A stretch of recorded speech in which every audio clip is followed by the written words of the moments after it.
بسم اللہ الرحمن الرحیم۔ آج میں انشاءاللہ سورہ الم نشرح لک صدرک کی تفسیر اور والتین والزیتون کی بھی تفسیر بیان کروں گا۔ اللہ تعالیٰ صحیح طرح سے کہنے کی، سننے کی، سمجھنے اور عمل کی توفیق عطا فرمائے۔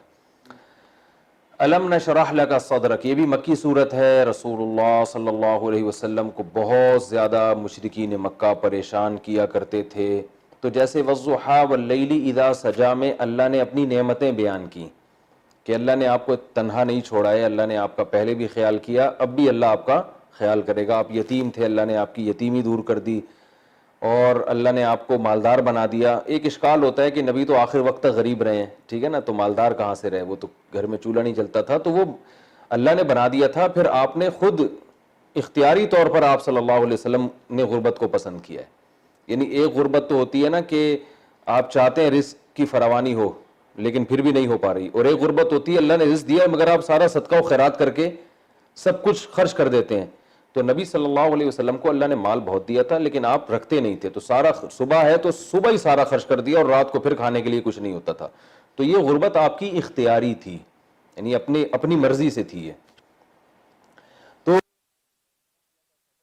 اللہ نے آپ صلی اللہ علیہ وسلم کو تسلی دی ہے اور فرمایا کہ آپ پر اللہ کی بہت نعمتیں، ان میں ایک نعمت کیا ہے؟ الم نشرح لک صدرک، کیا ہم نے آپ کے لیے آپ کے سینے کو نہیں کھول دیا؟ تو سینہ کھولنا یہ کنایا ہوتا ہے علم اور حلم سے۔ علم کہتے ہیں نالج کو، حلم کہتے ہیں برداشت، بردباری۔ تو مطلب یہ ہے کہ اے نبی، کیا ہم نے آپ کو بہت زیادہ علم اور بردباری، برداشت کی قوت نہیں دی؟ سینہ کھول کہتے ہیں نا، اس کا تو سینہ کھل گیا ہے بھائی، تو سینہ کھلا یعنی علم بھر گیا اس سینے کے اندر۔ دیکھیں، ایک ہوتا ہے سینے کا تنگ ہونا، آدمی کنفیوز ہو کہ میں نے کرنا کیا ہے، تو سینہ فیصلہ کرنے میں آسانی نہیں ہوتی، تنگ ہو رہا تھا، پتہ نہیں یہ صحیح ہے، پتہ نہیں وہ صحیح ہے، پتہ نہیں یہ غلط ہے، وہ غلط ہے، کیا ایک اس کو کہتے ہیں سینے کا گھٹنا۔ جب دو انسان میں پیدا ہوتی ہیں تو سینہ گھٹتا نہیں ہے، ایک علم سے اس کو راستے کا پتہ چل جاتا ہے، تم کہتے ہیں بھائی اس کا تو سینہ کھل گیا ہے، یعنی اس کو پتہ چل گیا ہے کہ صحیح کیا ہے اور غلط کیا۔ اور دوسرا قوت برداشت، جن میں برداشت نہیں ہوتی وہ بھی گھٹتے رہتے ہیں ہر وقت، کیونکہ ساری دنیا میں ہر کچھ صحیح تو نہیں ہو رہا ہوتا نا، تو برداشت جب انسان میں پیدا ہوتی ہے تو بھی سینہ گھٹنا بند کر دیتا ہے، بلکہ سینہ اس کا کھل جاتا ہے۔ تو اللہ نے فرمایا کہ اے نبی، ہم نے آپ کے سینے کو علم اور حلم، اور بردباری کو کہتے ہیں، علم اور حلم کے لیے ہم نے آپ کے سینے کو کھول دیا۔ یہ اللہ کی توفیق ہے، تو یہ اللہ کا آپ پر احسان ہے۔ الم نشرح لک صدرک ووضعنا عنک وزرک، اور ہم نے آپ سے آپ کے بوجھ کو دور کر دیا۔ الذی انقض ظہرک، وہ بوجھ جس نے آپ کی کمر توڑ دی تھی۔ کوئی شخص بہت زیادہ بوجھ کمر پہ اٹھا کے جا رہا ہو تو کمر ٹوٹنے کا خطرہ ہوتا ہے، تو کوئی شخص احسان کرے اور وہ بوجھ اٹھا کے نیچے رکھ دے تو کتنا اس پر احسان ہوگا نا۔ تو اللہ نے فرمایا کہ اے نبی، ہم نے بھی آپ کے اوپر ایک بوجھ رکھا ہوا تھا کمر پہ، جس سے آپ کی کمر ٹوٹ رہی تھی، وہ بوجھ ہم نے ہٹا دیا۔ وہ بوجھ کیا ہے؟ اس کے بارے میں مفسرین کہتے ہیں کہ نبی صلی اللہ علیہ وسلم پر جب وحی نازل ہونا شروع ہوئی ہے تو آپ اللہ کا خوف کا غلبہ ہوا آپ کے اوپر، بہت زیادہ خوف زدہ ہوئے کہ قیامت کے دن تو مجھ سے بھی حساب ہوگا، عام لوگوں سے تو بعد میں ہوگا، مجھ سے تو اللہ پہلے پوچھے گا۔ تو پھر آپ پر خوف کا اتنا غلبہ ہوا کہ نبی سے گناہ تو صادر ہو نہیں سکتا، تو بعض دفعہ نبی سے ایسے کام ہوتے ہیں کہ بہتر یہ تھا مگر کر وہ لیا، بعض دفعہ ایک ایسا کام کیا جس کا نتیجہ صحیح نہیں نکلا، ٹھیک ہے نا، حکمت اور مصلحت کے خلاف کام تو نبی سے بھی ہو سکتا ہے نا، بشر ہے وہ۔ تو نبی صلی اللہ علیہ وسلم کو یہ ڈر لگا رہتا تھا کہ مجھ سے ان چیزوں کے بارے میں بھی سوال ہوگا اور میں کہیں ایسا نہ ہو کہ مجھ سے غلطی ہو جائے۔ تو اس پہ اللہ نے آپ کو یہ تسلی دی، اور بعد میں یہ تسلی قرآن کی آیات کا حصہ بھی بن گئی۔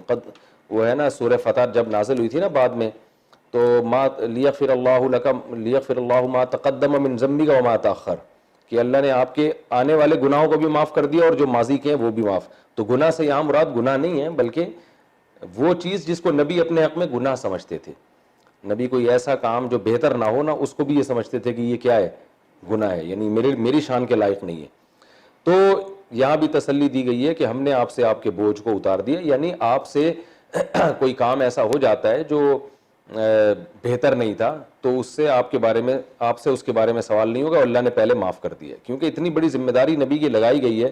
اور آپ نے تو جہنم کو ایسے جانتے تھے جیسے اپنی آنکھوں سے دیکھا ہو, جنت کو بھی اپنی آنکھوں سے دیکھا, تو کتنا خوف کا غلبہ ہوگا آپ صلی اللہ علیہ وسلم کے اوپر. تو اللہ نے فرمایا کہ آپ ڈرے نہیں, آپ سے مواخذہ نہیں ہوگا, یعنی جو خلاف اولا کام آپ سے ہو جاتے ہیں وہ اللہ نے پہلے معاف کر دیے, کیونکہ ویسے ہی اتنا خوف ہے آپ کے اوپر, تو اگر یہ والا بھی خوف آئے گا تو تبلیغ کیسے کریں گے پھر. تو وضعنا عنک وزرک, اے نبی کیا ہم نے آپ سے آپ کے بوجھ کو دور نہیں کر دیا. الذی انقض ظہرک, وہ بوجھ جس نے آپ کی کمر توڑ دی تھی. یعنی خلاصہ کیا نکلا کہ جو کام آپ سے خلاف اولا ہوگا, بہتر نہیں ہوگا, وہ کام اگر ہو بھی جائے تو اللہ آپ سے قیامت میں حساب بہرحال نہیں لے گا. الذی انقض ظہرک ورفعنا لک ذکرک, پھر اللہ تسلی دے رہے ہم نے آپ کے لیے آپ کے ذکر کو بھی بلند کر دیا. یہ بھی ایک دنیا کی نعمت اللہ نے آپ کو دی ہے کہ آپ کا تذکرہ بلند ہے. تو کسی پیغمبر کا تذکرہ اللہ نے اتنا بلند نہیں کیا جتنا نبی صلی اللہ علیہ وسلم کا. وہ بلند کیسے کیا کہ بہت سی جگہوں پر اللہ نے اپنے نام کے ساتھ نبی صلی اللہ علیہ وسلم کا نام لگا دیا ہے. جیسے جب اذان دی جاتی ہے اشہد ان لا الہ الا اللہ, تو اس میں ساتھ میں اشہد ان محمد رسول اللہ. اب نبی صلی اللہ علیہ وسلم کو دنیا میں بھیجا گیا اس لیے کہ تاکہ اللہ کا تعارف کروائیں نا وہ, اور اللہ کو انٹروڈیوس کروائیں, اللہ کی عبادت پہ لوگوں کو لے کر آئیں. تو اس کا تقاضا تو یہ تھا کہ صرف اللہ کا نام ہی بلند لیا جاتا. بھائی سفیر تو آ کے صرف جس ملک کا سفیر ہے اس کا انٹروڈکشن کرواتا ہے نا, تو اس کے تعارف کے لیے بھیجا جاتا ہے. لیکن اللہ نے پیغمبر صلی اللہ علیہ وسلم کو اپنے تعارف کے لیے بھیجا اور بتایا کہ اذانوں میں میرا نام لیا جائے گا, تحیات میں میرا نام لیا جائے گا. لیکن اللہ نے یہ بتا دیا کہ جہاں میرا نام لیا جائے گا تو آپ کا نام بھی میں ساتھ لگانے کا حکم دے رہا ہوں. تو دیکھیں سب سے زیادہ اللہ کا نام اذان میں لیا جاتا ہے. پوری دنیا میں 5 ٹائم اذانیں ہوتی ہیں اور لاکھوں کروڑوں اذانیں ہوتی ہیں اور صدیوں سے ہو رہی ہیں. تو جب بھی اللہ کا نام آئے گا اشہد ان لا الہ الا اللہ, اس کے بعد فوراً اشہد ان محمد رسول اللہ. یہ بہت بڑی فضیلت ہے نبی صلی اللہ علیہ وسلم کی کہ اللہ نے یہ جہاں اپنی کبریائی کے اعلان کا حکم دیا وہاں نبی کی رسالت کے اعلان کا بھی اللہ نے حکم دیا. اسی طرح جب ہم التحیات پڑھتے ہیں, التحیات للہ والصلوات والطیبات السلام علیک ایھا النبی. اب دیکھیں نماز خالصتاً اللہ کی عبادت ہے, اللہ کے لیے پڑھی جاتی ہے, لیکن اللہ نے اس اپنی عبادت میں بھی حکم دیا کہ میری عبادت کرتے ہوئے نبی پہ سلام پڑھو. تو یہ بھی اللہ نے آپ کے نام کا تذکرہ بلند کر دیا. یہ 2 مثالیں دی ہیں میں نے, ورنہ تو جتنے نعتیہ کلام پڑھے جا رہے ہیں قیامت تک کسی شخص کی, یعنی پوری دنیا میں کسی شخص کی اتنی تعریف نہیں ہوئی ہے جتنی محمد صلی اللہ علیہ وسلم کی. اللہ کے بعد جتنی رسول اللہ صلی اللہ علیہ وسلم کی تعریفیں کی جاتی ہیں. آپ کی سیرت پر اتنی کتابیں لکھی گئیں. درود شریف کتنے لوگ سارا دن پڑھتے ہیں بیٹھ کے, نماز میں درود شریف پڑھتے ہیں.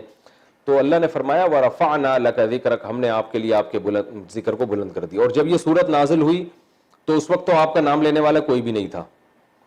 الم نشرح لک صدرک, یہ تو مکہ میں نازل ہوئی ہے نا, جب مسلمان کمزور تھے, چند لوگ ہی تھے جو آپ کا نام لیتے تھے. تو لیکن اللہ نے فرمایا ہم نے آپ کا ذکر بلند کر دیا ہے. یعنی یہ اس کے نتیجہ اب ظاہر ہونے والا ہے, آپ دیکھیں گے پوری دنیا آپ کا نام لے گی. تو یہ تسلی دی جا رہی ہے نبی صلی اللہ علیہ وسلم کو. ورفعنا لک ذکرک, اور فإن مع, یہی ہے نا, فإن مع, ایک تو دوبارہ پڑھتا ہوں, الم نشرح لک صدرک ووضعنا عنک وزرک الذی انقض ظہرک ورفعنا لک ذکرک فإن مع العسر یسرا. اب اللہ فرماتے ہیں پس مع العسر, اس جو تنگی ہے نا, العسر, العسر کہتے ہیں الف لام جب لگتا ہے نا تو کوئی اسپیسیفک چیز بن جاتی ہے. جیسے لیبارٹری, تو کوئی بھی لیبارٹری ہوتی ہے, دی لیبارٹری ایک مخصوص لیبارٹری, ٹھیک ہے نا. بک, کوئی بھی بک, دی بک جو ہے نا, یہ جس کا تذکرہ چل رہا ہے پہلے. تو العسر, اللہ فرماتے ہیں یہ جو تنگی ہے نا آپ کی, جس میں آپ جو ٹینشن میں ہے, فإن مع العسر, اس تنگی کے ساتھ یسرن, ایک آسانی بھی ہے. یعنی اس کے بعد انشاءاللہ اللہ آپ کو سکون اور آسانی والی زندگی دے دے گا. جیسے کہ یہ ہوا ہجرت کی تو پھر کچھ سکون ہوا, پھر وہاں بھی جو پریشانیاں تھیں تو پھر فتح مکہ کے بعد کچھ سکون ملا. تو آپ کو جو اس پریشانی میں آپ مبتلا ہیں اس پہ آپ پریشان نہ ہو, کیونکہ فإن مع العسر یسرا. پھر اللہ نے دوبارہ اس بات کا تکرار کیا, ان مع العسر یسرا, آپ غمزدہ نہ ہو, تنگی کے ساتھ آسانی بھی ہے. تو یہ تسلی کے لیے 2 دفعہ اس جملے کو ریپیٹ کیا گیا. آگے اللہ فرماتے ہیں فَإِذَا فَرَغْتَ فَانْصَبْ. پریشانی کیوں آ رہی ہے؟ تبلیغ کی وجہ سے. دن بھر آپ جو تبلیغ کر رہے ہیں نا, تو اللہ فرما رہے ہیں کہ جب آپ فارغ ہو جائیں، یعنی دن بھر کی تبلیغ سے فارغ ہو جائیں، فن سب تو تھکیں، پھر کیا مطلب عبادت میں تھکیں، تاکہ اللہ سے آپ کا تعلق کیا ہو جائے، بہت مضبوط ہو جائے. کیونکہ دن بھر جو تبلیغ ہو رہی ہے اس پہ ظاہر ہے دنیا کا اجر تو مل نہیں رہا، کوئی پیسے تو مل نہیں رہے، بلکہ لوگوں کی طرف سے مخالفت ہی ہو رہی ہے. تو جس کو خوش کرنے کے لیے تبلیغ کر رہے ہیں اس سے تعلق جب مضبوط ہوگا تو تبلیغ آپ کے لیے آسان. تو اس تعلق کو مضبوط کرنے کے لیے جب تبلیغ سے آپ فارغ ہوں گے تو فن سب آپ نے تھکنا ہے. کیا مطلب؟ عبادت میں، جیسا کہ آگے آ رہا ہے وَإِلَىٰ رَبِّكَ، اور اپنے رب کی طرف فرغب راغب ہونا ہے، یعنی براہ راست اللہ کی عبادت کرنی ہے. تبلیغ بھی اللہ کی عبادت ہے لیکن براہ راست نہیں ہے. تو جب آپ فارغ ہو جائیں گے دن بھر کی تھکاوٹ سے، تبلیغ کے کاموں سے، تو رات کو آپ نے اب تھکنا ہے. اور کس چیز میں تھکنا ہے آگے بتا دے، اپنے رب کی طرف راغب ہونا ہے، یعنی عبادت کرنی ہے. تو یہ تو اس صورت کی مختصر تفسیر تھی. اور اس میں نبی اس کا خلاصہ کیا نکلا؟ اللہ نے اپنے حبیب صلی اللہ علیہ وسلم پر جو احسانات تھے وہ بیان کیے. پہلا احسان بیان کیا کہ ہم نے آپ کو علم بھی دیا اور آپ کو برداشت کی قوت بھی، یہ ہم نے عطا کی ہے. اور نمبر 2، آپ کے جو اگلی پچھلی خطائیں ہیں اللہ نے معاف کر دی ہیں. اور یہ جو آپ کے سینے پر ایک کمر پہ ایک بوجھ تھا نا آخرت کا، کہ احتساب کا خوف تھا، تو یہ اللہ نے دور کر دیا. اور ایک پھر اللہ آپ کو تسلی دے رہا ہے کہ جو تنگیوں میں آپ اس وقت ہیں اس کے بعد آسانی ہے. دوبارہ اللہ فرماتے ہیں اس کے بعد آسانی ہے. اب اللہ تعالیٰ اپنے انعامات کے شکر کے طور پر اور ان مشکلات کو آسان کرنے کا ایک نسخہ بیان کر رہے ہیں. وہ کیا ہے کہ رات میں آپ نے اپنے آپ کو عبادت میں تھکانا ہے. تو یہ ان نعمتوں کا شکر بھی ہوگا کہ جو نعمتیں اللہ نے آپ کو دی ہیں، جن کا پیچھے تذکرہ ہو گیا، ان کا شکر یہ کہ آپ نے عبادت زیادہ کرنی ہے دوسروں سے. اور اس سے آپ کو موٹیویشن بھی ملے گی، حوصلہ بھی ملے گا، کیونکہ جتنا اللہ کی آپ براہ راست عبادت کریں گے اللہ سے تعلق اور زیادہ مضبوط ہوگا. تو جتنا تعلق مضبوط ہوگا، دن بھر اللہ کے احکام کو فالو کر رہا تبلیغ کے معاملے میں، وہ آپ کے لیے آسان، اور لوگوں کی طرف سے جو تکلیفیں پہنچ رہی ہیں ان کو برداشت کرنا آسان ہو جائے گا. کیونکہ جب محبت زیادہ ہوتی ہے عبادت کرنے سے تو محبوب کے لیے تکلیفیں برداشت کرنا کیا ہوتا ہے؟ آسان ہوتا ہے. تو یہ اس صورت کا خلاصہ ہے. اور یہی وجہ ہے کہ نبی صلی اللہ علیہ وسلم پھر بہت زیادہ عبادت کیا کرتے تھے رات کو. تو امی عائشہ رضی اللہ تعالیٰ عنہ نے فرمایا یا رسول اللہ کہ اللہ نے جب آپ کی اگلی پچھلی سب خطاؤں کو معاف کر دیا ہے، آپ کے بوجھ کو اللہ نے دور کر دیا، اگلی پچھلی خطاؤں کو معاف کر دیا، تو پھر آپ کو اتنی عبادت کی کیا ضرورت ہے؟ تو آپ صلی اللہ علیہ وسلم نے فرمایا افلا اکون عبدا شکورا، تو کیا میں اللہ کا شکر گزار نہ بنوں؟ یعنی جب اللہ نے مجھ پر یہ احسان کر دیے، میری اگلی پچھلی ساری خطائیں معاف کر دی ہیں، تو اس کا یہ مطلب تو نہیں ہے کہ میں پھر پوری رات آرام کروں، مجھے تو لوگوں سے زیادہ عبادت کرنی ہے بطور شکر کے. تو یہ وہی شکر ہے جس کا اللہ نے سورہ الم نشرح میں نبی کو حکم دیا کہ جب اللہ نے یہ احسانات آپ پر کیے ہیں تو آپ کو بھی چاہیے کہ آپ اللہ کی طرف راغب ہو جائیں اور اپنے آپ کو عبادت میں تھکائیں. تو آپ صلی اللہ علیہ وسلم اتنا تھکاتے تھے، عائشہ رضی اللہ تعالیٰ عنہ فرماتی ہیں کہ کھڑے کھڑے نماز میں جب رات کو نماز پڑھتے نا آپ کے پاؤں سوج جایا کرتے تھے. عبداللہ بن مسعود رضی اللہ تعالیٰ عنہ کی حدیث ہے، یہ چھوٹے بچے تھے تو نبی کے ساتھ گھر میں چلے جایا کرتے تھے. تو کہتے ہیں ایک دفعہ میں نبی صلی اللہ علیہ وسلم کے ساتھ آپ کے گھر میں ہی چلا گیا، میں نے دیکھا آپ کی رات کی عبادت کا معمول دیکھو، رات کے معمول کیا ہے. تو فرماتے ہیں کہ نبی کے ساتھ ہی سو گئے اسی کمرے میں. تو فرمایا کہ نبی صلی اللہ علیہ وسلم رات کو اٹھے، پانی کا چھپٹا یعنی پانی کا چھیٹا مارا آنکھوں پہ، وضو نہیں کیا کیونکہ نبی کا وضو سونے سے ٹوٹتا نہیں ہے.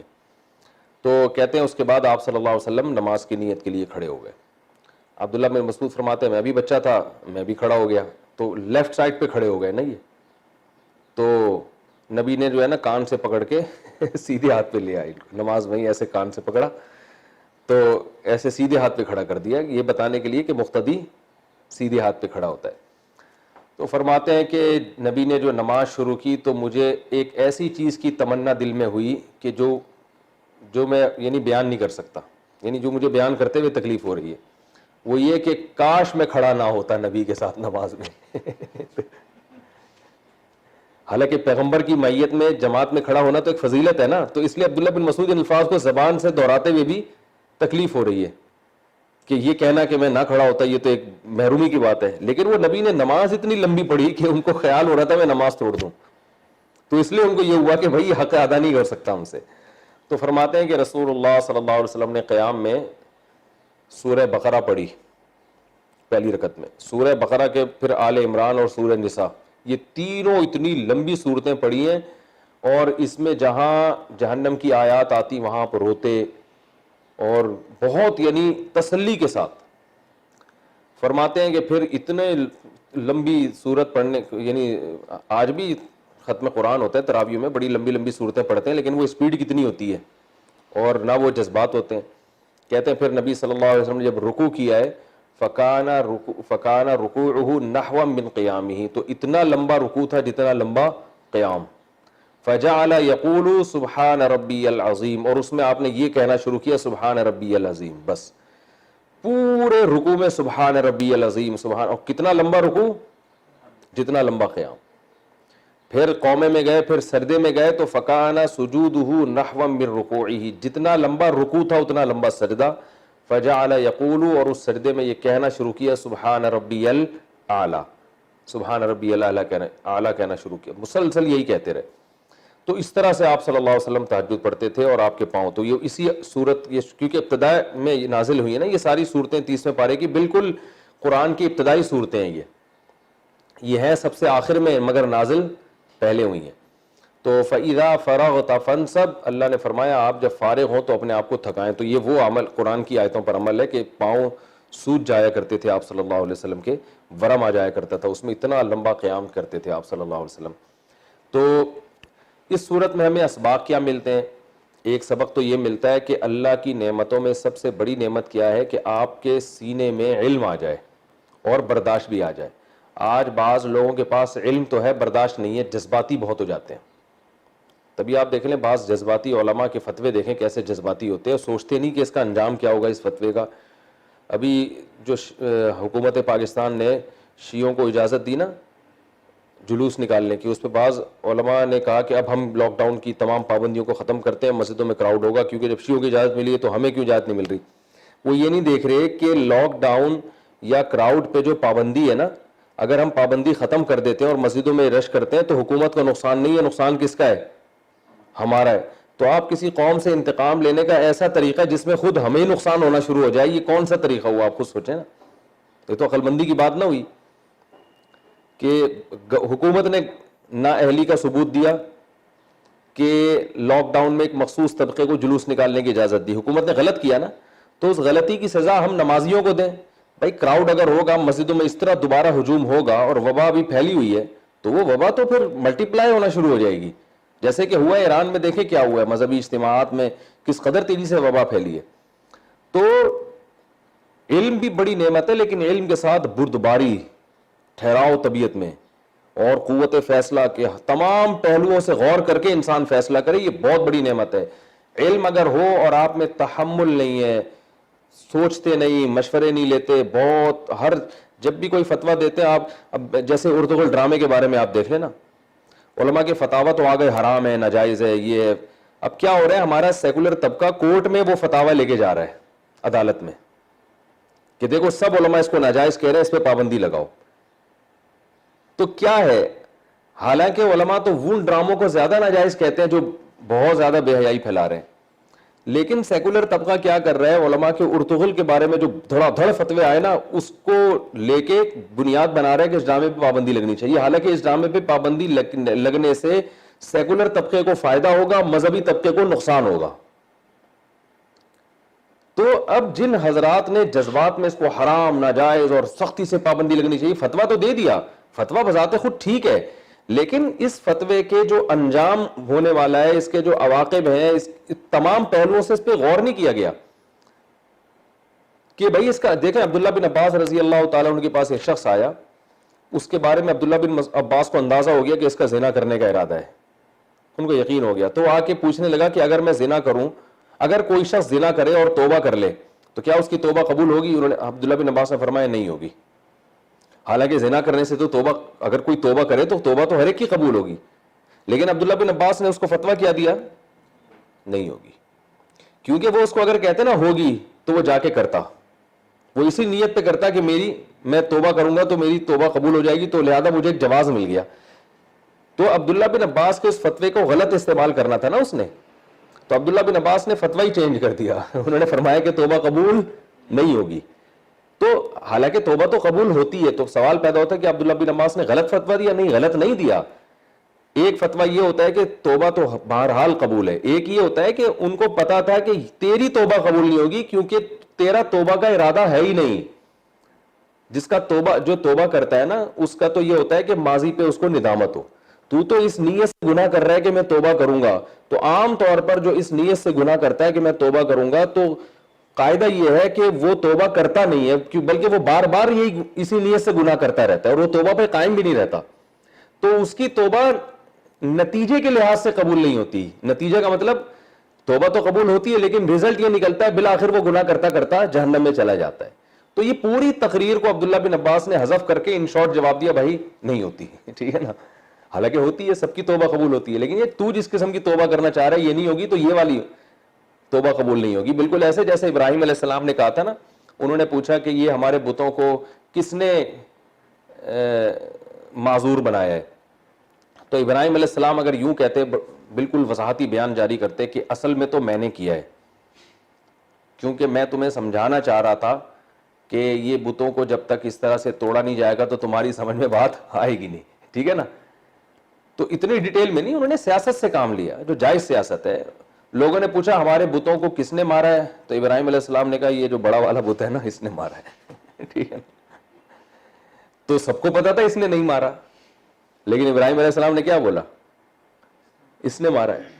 تو ابراہیم علیہ السلام بھی جانتے تھے، یہ خود مانتے ہیں کہ یہ خود بولیں گے، لیکن میں کیوں بولوں، میں تو یہی بولوں گا. اس نے، یہ خود اپنے منہ سے کہیں گے یہ نہیں کر سکتا، تو پھر میں وضاحتی بیان جاری کروں، وہ نہیں کر سکتا تو اس کو عبادت کیوں کرتے ہو جو اتنا بھی نہیں کر سکتا کہ کلالہ اٹھا کے وہاں تک جا سکے. تو ارطغرل ڈرامے کے بارے میں فتاوا تو بھرپور آ گئے ہیں کہ حرام ہے، ناجائز ہے. اس کا نقصان مذہبی طبقے کو ہو رہا ہے، اس سیکولر طبقے کو دبا کے فائدہ ہو رہا ہے، اور وہ اس پابندی لگوائیں گے. پابندی لگنے سے کیا ہوگا کہ وہ والے جو بیہودہ ڈرامے تو دبا کے چلتے رہیں گے جن میں ہمارے خلفاء کا اور ہماری تاریخ کو مسخ کر کے دکھایا جا رہا ہے، اور ایک ڈرامہ جس میں ہماری تاریخ کا اصل رخ دکھایا جا رہا ہے اور اصل یعنی نوجوانوں کو بتایا جا رہا ہے کہ تمہاری تاریخ کیا تھی، وہ تحریک بالکل ختم ہو جائے گی. تو اس لیے ناجائز کو جائز تو نہیں کہہ سکتے، لیکن آپ نے یہ دیکھنا ہے کہ ابھی آپ کے ابھی کیوں فتویٰ لے رہے ہیں آپ سے، باقی ڈراموں کے بارے میں کیوں نہیں پوچھتے بھائی. ایک آدمی جو ہے نا مجھ سے پوچھنے لگا، ایک اہل حدیث تھے، کہ بغیر ولی کے عورت لڑکی نکاح کر سکتی ہے. میں نے کہا آپ مجھ سے کیوں پوچھ رہے ہیں، آپ تو اہل حدیث ہیں، اہل حدیث کے ہاں تو لڑکی ولی کی اجازت کے بغیر شادی نہیں کر سکتی. کہہ رہے میں صرف قرآن حدیث کو مانتا ہوں. میں نے کہا تو آج سے پہلے بھی اگر آپ مجھ سے پوچھتے نا، پھر قرآن و حدیث ہمیشہ ہر مسئلہ آپ اہل حدیث عالم سے پوچھتے رہے ہیں. آج آپ کو لڑکی سے شادی کرنی ہے تو میں قرآن و حدیث بتا رہا ہوں، اہل حدیث تورات اور انجیل بتائیں گے، اب وہ قرآن حدیث نہیں بتا رہے. تو مفتی کو چاہیے کہ وہ فوراً ایک دم ہتھیار نہ ڈال دے، وہ دیکھے کہ سوال پوچھنے والے کا مقصد کیا ہے اور آپ کے سوال کو وہ آپ جو جواب دیں گے اس کو کہاں استعمال کرے گا وہ. تو یہ جو ہے نا علم بھی ہو اور حلم بھی، بردباری بھی، قوت فیصلہ بھی، اور تمام چیزوں کو سامنے رکھ کر انسان فیصلہ کرے، یہ بہت ضروری ہے اور اس میں بہت زیادہ احتیاط سے کام لینے کی اہل علم کو ضرورت ہے، ورنہ یہی علم تباہی بربادی کا ذریعہ بن جاتا ہے. تو اس لیے اس صورت میں ہمیں یہ بھی پتہ چلتا ہے کہ علم کے ساتھ حلم ہونا بھی ضروری ہے، اور اللہ نے آپ صلی اللہ علیہ وسلم کو دونوں چیزیں عطا کی تھیں، علم بھی اور حلم بھی. اور آپ کی سیرت سے بھی پتہ چلتا ہے آپ کے فیصلے جذباتی نہیں ہوتے تھے. نبی کی سیرت، صلح حدیبیہ دیکھ لینا، ساری شرطیں غیر مسلموں کی مانی ہیں، اس لیے کہ آپ جانتے تھے کہ ابھی جذبات سے کام لے لیا ہم نے اگر، اور مارنے دھاڑنے کی باتیں کی. 1400 صحابہ موت پر بیعت کر چکے ہیں، ابھی جنگ تو بڑی زبردست ہو جائے گی.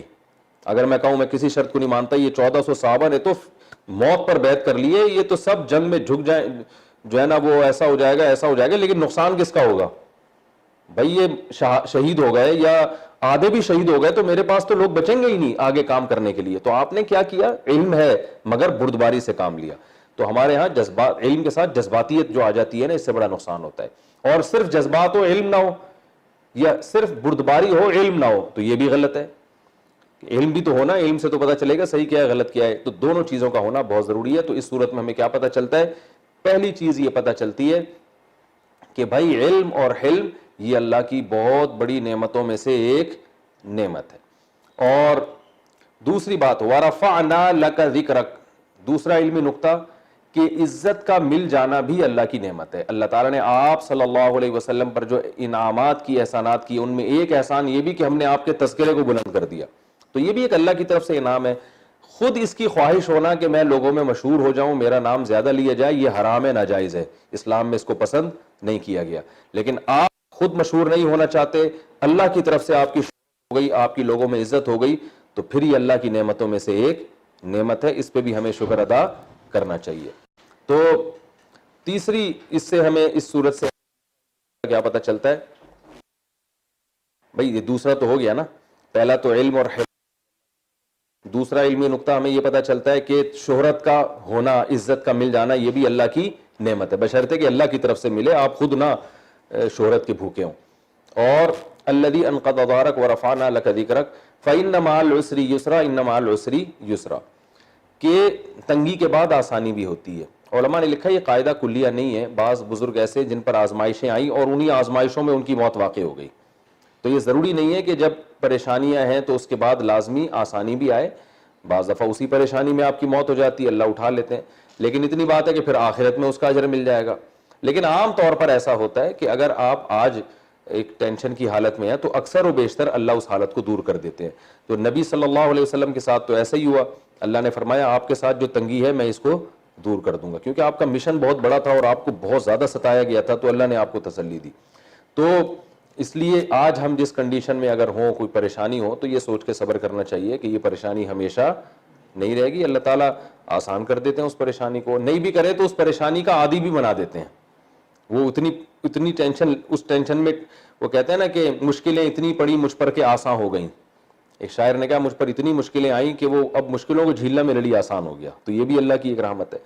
چوتھی چیز ہمیں یہ پتہ چلتی ہے کہ جب بھی اللہ تعالیٰ کوئی انعام کرے تو ہمیں پھر اپنے آپ کو عبادت میں اور زیادہ کھپانا چاہیے, شکر کرنا چاہیے, نماز پڑھ کے, روزہ رکھ کے, اللہ کی عبادت کر کے. جیسے کہ نبی کو اللہ نے حکم دیا, اللہ نے آپ پر یہ انعامات کیے, تو فَإِذَا فَرَغْتَ فَانْصَبْ وَإِلَىٰ رَبِّكَ فَارْغَب, اب آپ اپنے آپ کو عبادت میں تھکائیں اور اپنے رب کی طرف آپ راغب ہو جائیں. یہ چار چیزیں ہو گئی. پانچویں چیز ہمیں یہ پتہ چلتی ہے کہ جو لوگ دین کی تبلیغ کر رہے ہیں ان پر, ان کے لیے براہ راست اللہ کی عبادت کرنا, نماز پڑھنا, روزے رکھنا, اللہ کا ذکر کرنا اور رات کو اٹھنا, یہ ان کے لیے زیادہ امپورٹنٹ ہے بنسبت ان لوگوں کے لیے جو تبلیغ کا کام نہیں کر رہے. آج ہوتا ہی ہے کہ جو لوگ تبلیغ میں جڑے ہوئے ہیں, سارا دن ساری رات دین کی تبلیغ کر رہے ہیں, تو وہ یہ کہتے ہیں کہ بھائی ہمارے پاس تو نماز پڑھنے کا, یعنی نوافل پڑھنے کا ٹائم نہیں ہے, کیونکہ ہم تو آلریڈی دین کے کام میں لگے ہوئے ہیں. تو بھائی بات یہ ہے کہ جب آپ دین کے کام میں لگتے ہیں نا, تو آپ کا لوگوں سے واسطہ ہوتا ہے. آپ کہیں پڑھا رہے ہیں, کہیں ٹیچ کر رہے ہیں, کوئی کتاب لکھ رہے ہیں, کوئی فتویٰ دے رہے ہیں, یا انٹرنیٹ پر آپ لوگوں کو کچھ سمجھا رہے ہیں. تو جب لوگوں کے ساتھ آپ کا رابطہ ہوگا تو یہ آٹومیٹیکلی اللہ سے رابطہ کمزور ہو جاتا ہے, اگرچہ آپ دین کی بات ہی کر رہے ہوں. ہم نے علماء سے سنا ہے کہ دین کی باتیں زیادہ کرنا بھی بعض دفعہ نقصان کا سبب بن جاتا ہے, بشرطے کہ یعنی اگر اللہ کی طرف توجہ آپ کی کم ہو. تو علماء کہتے ہیں یہ جو عبادت ہے نا خلوت میں, تنہائی میں, یہ آپ کی بیٹری کو چارج کرتی ہے. جیسے موبائل فون کے ذریعے آپ سارا دن لوگوں سے بات کرتے رہیں, تو موبائل کا استعمال تو اچھا ہو جائے گا, لیکن بیٹری آہستہ آہستہ ڈاؤن ہوگی, تو اس کو چارج پہ لگانا پڑتا ہے, پھر وہ فل ہوگی, پھر آپ اس کو ڈسچارج کریں. تو انسان کی مثال بھی ایسی ہے کہ جو علماء, جو تبلیغ والے اور یہ جو لوگ بھی دین کا کام کر رہے ہیں, لوگوں کو دین کی دعوت دے رہے ہیں, ان کی بیٹری آہستہ آہستہ, وہ اللہ کی محبت لوگوں میں بانٹ رہے ہیں نا, تو جب خود ان کا اپنا سے اللہ سے تعلق کمزور ہونا شروع ہو جاتا ہے. تو اگر وہ تنہائی میں اٹھیں گے, اللہ کے سامنے روئیں گے, گڑ گڑائیں گے, عبادت کریں گے, تو وہاں اللہ کی محبت کے چشمے ان میں پیدا ہوں گے اور پھر وہ آگے ڈیلیور کریں گے اس کو. تو جو مبلغ ہے نا, ان کو خلوت میں عبادت کی ضرورت دوسروں سے زیادہ ہے. ہمارے شیخ مفتی رشید احمد صاحب رحمہ اللہ تعالیٰ اتنا خیال کیا کرتے تھے اس کا کہ حضرت کی اگر کبھی تلاوت میں ناغہ ہو جائے تو حضرت بیان کی چھٹی کر دیتے تھے, تلاوت کی چھٹی نہیں کرتے تھے. صحیح ہے نا, حضرت کہتے تھے آج تلاوت نہیں ہوئی ہے, تلاوت باقی ہے, تو آج بیان. حالانکہ لوگ آتے تھے دور دور سے بیان سننے, فرماتے تھے بس آپ کو نیت کا ثواب مل جائے گا, چھٹی. بعض دفعہ علمی تحقیقی مجلسیں ہوتی تھیں دارالعلوم کرنگی میں, حضرت مفتی تقی صاحب ہوتے تھے اس مجلس میں, بڑے بڑے علماء ہوتے تھے, تو وہ مجالس 12 گھنٹے 18 گھنٹے چلا کرتی تھیں, تو اس میں ٹائم ہی نہیں ملتا تھا عبادت کا.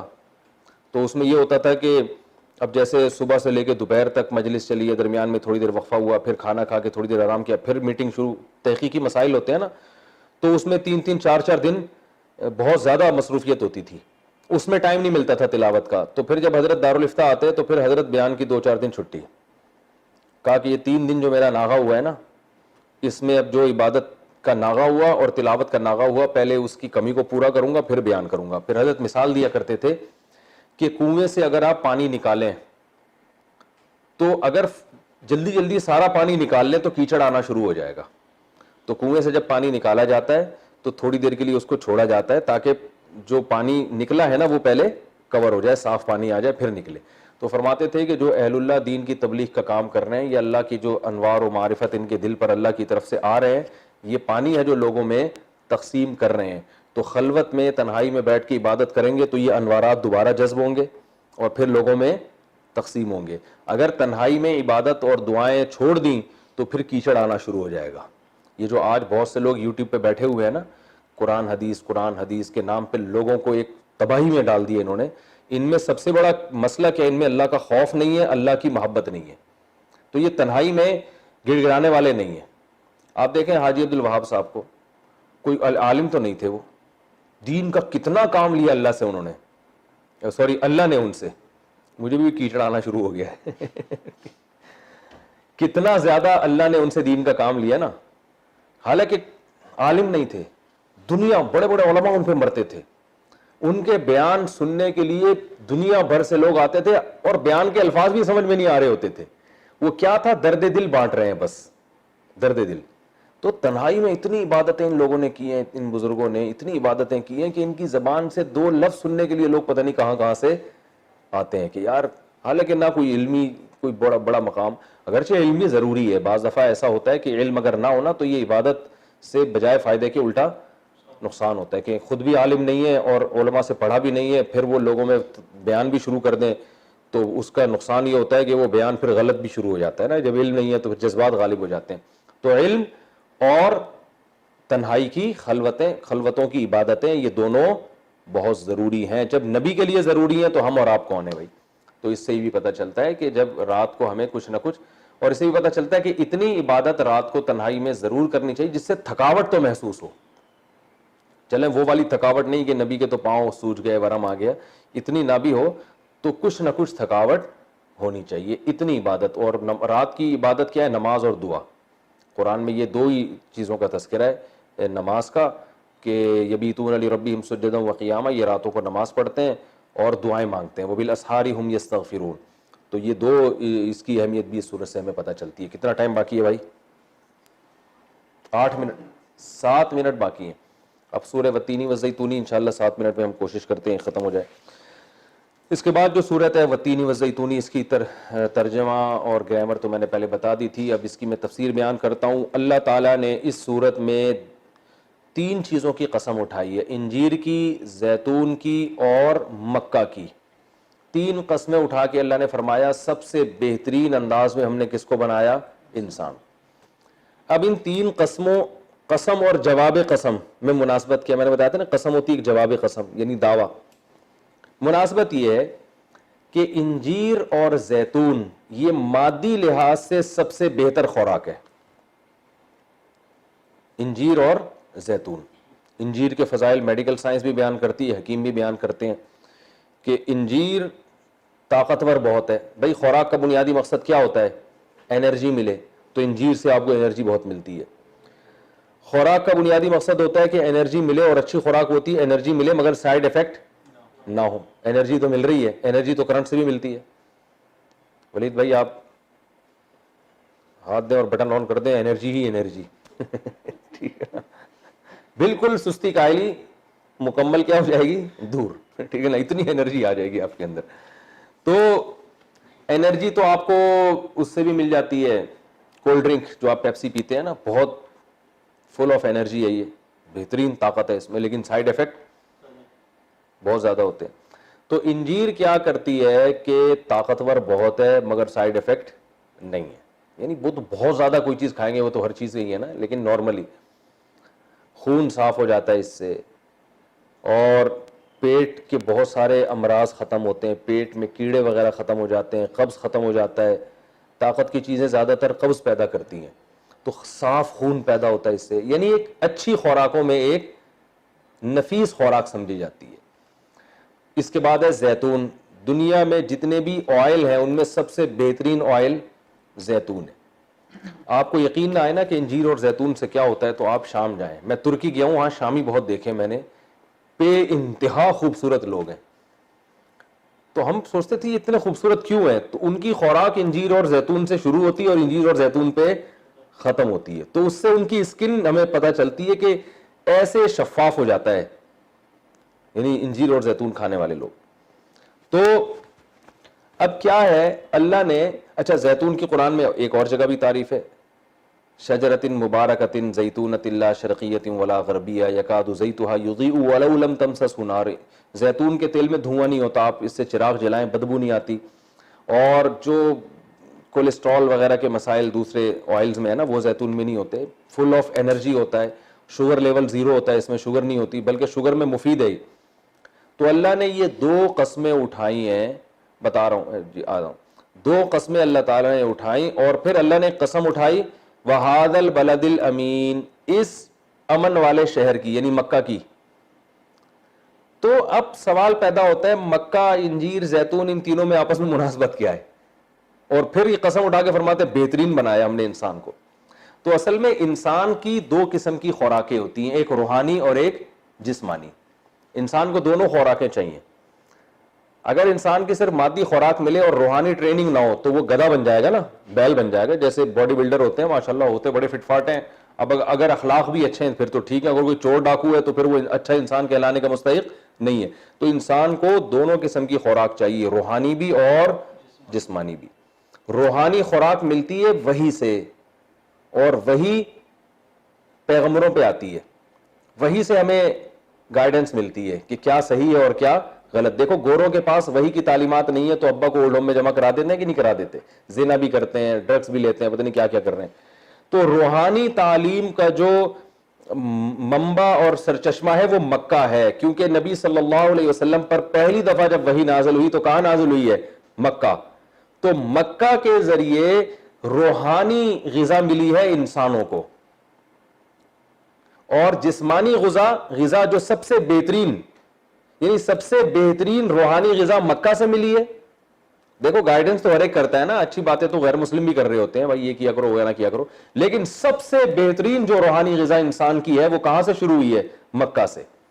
اور سب سے بہترین جسمانی غذا وہ انجیر اور زیتون ہے. عجیب ملاپ ہے دونوں کا. زیتون میں کاربوہائیڈریٹ نہیں ہے, صحیح ہے نا, اور اس میں پروٹین بہت ہیں, جبکہ انجیر میں کاربوہائیڈریٹ بہت زیادہ ہے. تو انسان کو کاربوہائیڈریٹ بھی چاہیے نا, نشاستہ بھی تو چاہیے باڈی کو رن کرنے کے لیے, ارے میٹھا بھی چاہیے نا یار. تو انجیر میں بہترین میٹھا ہے اور اس میں بہترین پروٹین ہے, اور میٹھا بالکل بھی نہیں ہے. تو اللہ نے ان دونوں خوراکوں کا جو ہے نا بتایا ہے کہ سب سے بہترین خوراک انسان کے لیے کیا بنائی ہے؟ انجیر اور زیتون, جسمانی غذا. اور روحانی غذا کے لیے سب سے بہترین مرکز کس کو بنایا؟ مکہ کو.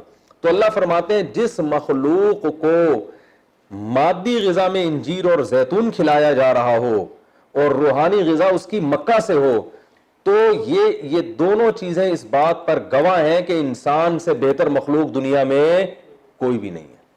یعنی اس کی خوراک, جسمانی خوراک بھی ہٹو بچوں, اور اس کی روحانی خوراک بھی ہٹو بچوں. بلی کو دیکھو چھیچڑے کھا رہی ہوتی ہے, یہ کوئی جسمانی غذا ہی ہے بھائی؟ کتا کیا کھا رہا ہوتا ہے؟ کچھ بھی کھا رہا ہوتا ہے, ہڈیاں ڈالو. یعنی جیسی بہترین انسان کی غذا اللہ نے بنائی ہے کسی اور مخلوق کی نہیں بنائی. وہ الگ بات ہے ہم پراٹھے کھا رہے ہیں, پوریاں کھا رہے ہیں ڈیزل میں پکی ہوئی, ٹھیک ہے نا, یہ پتہ نہیں کون سا آئل ہوتا ہے, یہ ہمارا اپنا قصور ہے. لیکن اللہ فرماتے ہیں کہ جس مخلوق کی جسمانی تربیت کا ایسا انتظام کیا گیا ہو کہ اس کی خوراک میں نے زیتون اور انجیر بنا دی ہو, اور اس کو تہذیب سکھانے کے لیے مکہ سے اس کا لنک جوڑ دیا. انسان کو تہذیب مکہ سے آئی ہے, یعنی وہی وہاں سے آئی ہے. تو یہ چیزیں اس بات پر گواہ ہیں کہ ہم نے انسان کو روحانی اور جسمانی دونوں اعتبار سے بہترین تخلیق میں پیدا کیا ہے. نہ روحانی اعتبار سے انسان سے افضل کوئی ہے، نہ باڈی کے اعتبار. تو سب سے خوبصورت انسان ہی ہے نا. ایک آدمی مجھے کہنے لگا نہیں چوزے چھوٹے چھوٹے کتنے پیارے پیارے ہوتے، اتنے خوبصورت، انسان سے زیادہ میں نے کہا پھر ان سے دوستی لگایا کرو، ان سے شادی کیا کرو. تو نہیں ہے انسان سے زیادہ خوبصورت. بعض چیزیں ہوتی ہیں ایک لحاظ سے خوبصورتی ہے، دوسرے لحاظ سے نہیں ہوتی. مور کے رنگ کلر بڑے خوبصورت ہیں، بس اسی، باقی تھوڑی اس میں خوبصورتی ہے. تو انسان کو جو اللہ نے حسن و جمال دیا ہے، اور اس کو جو اسکن دی ہے، اور اس کے جو آنکھیں اور پلکیں اور پورا چلنے کا نظام اور بولنے کا نظام، ایسا جمال اللہ نے دنیا میں کسی مخلوق میں پیدا نہیں کیا. اور جو تہذیب انسان کو دی ہے کہ قربانیاں دیتا ہے اللہ کے لیے، سچ بولتا ہے، اپنے ماں باپ کی خدمت کرتا ہے، یہ چیزیں جانوروں میں آپ کو نہیں ملیں گی. ایک ایک چیزیں ملیں گی من حیث یعنی مجموعی اعتبار سے جانوروں میں یہ تہذیب اتنی زیادہ نہیں ہوتی، انسانوں میں ہوتی ہے. ہر لحاظ سے کامل ہوتا ہے انسان. تو اللہ فرماتے ہیں ہم نے انسان کو ہر لحاظ سے بہتر بنایا. پھر آگے بھی ہے، آگے کیا ہوا پھر اس کے ساتھ، وہ پھر انشاءاللہ اگلے ایپیسوڈ میں. اللہ تعالیٰ سمجھنے کی، یہ بھی پوری تفسیر مکمل نہیں ہوئی ہے کہ آپ سمجھے بہت اچھے بن گئے ہم لوگ، بس سب بہت ہی اچھے ہیں. تو آگے بھی پوری ڈیٹیل ہے. اللہ تعالیٰ سمجھنے کی، عمل کی توفیق عطا فرمائے. وما علینا الا